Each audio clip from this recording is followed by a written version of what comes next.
ರಪ್ಪ ನೀವೆಲ್ಲ.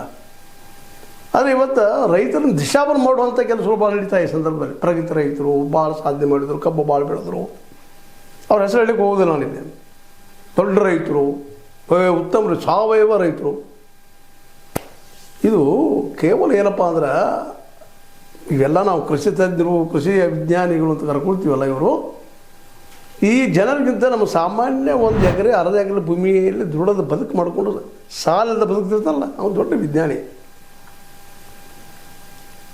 ನಿಜವಾಗಿಯೂ ಅವನಿಗೆ ಗೌರವ ಸಲ್ಲಿಸ್ಬೇಕಾಗಿದೆ.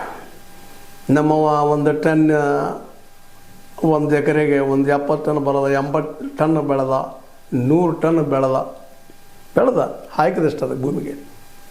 ಅದಕ್ಕೆ ಬಂದು ಮಾರ್ಕೆಟ್ ರೇಟ್ ಏನು ಮನೆಗೆ ಗೊತ್ತಿಲ್ಲ ಪಾಪ. 100 ಎಕರೆ ಭೂಮಿ ಇರ್ತದೆ, 10-20 ಎಕರೆ ಭೂಮಿ ಇರ್ತದೆ. ಅದ್ರ ಹಾಕ್ತಾನೆ ತರ್ತಾನೆ, ಲಾಭ ತೋರಿಸ್ತಾನೆ.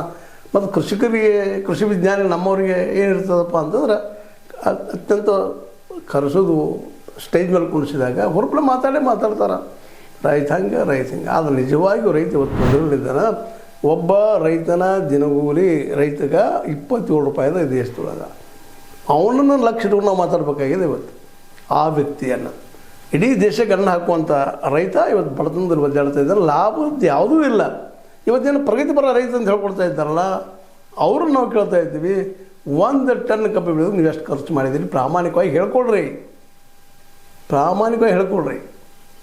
4,500 ಕೆಳಗೆ ಖರ್ಚು ಬರಲಿಕ್ಕೆ ಸಾಧ್ಯನೇ ಇಲ್ಲ.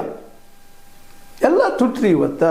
ಗಳೆ, ಗಾಡ, ಆಳ, ಕಾಳ, ಬೀಜ ಯಾವ ರೀತಿ ತುಟ್ಟಿದ್ದಾವೆ ನಿಮ್ಮ ಕಬ್ಬಿನ ಬೀಜಲ್ಲಿ ಮತ್ತು ಬೀಜಲ್ಲಿ ಹಾಕಿದ ಮೇಲೆ ಎಷ್ಟು ಹೋಗ್ತಾವೆ, ಎಷ್ಟು ಬರ್ತಾವೆ ಮತ್ತು ಬೇರೆ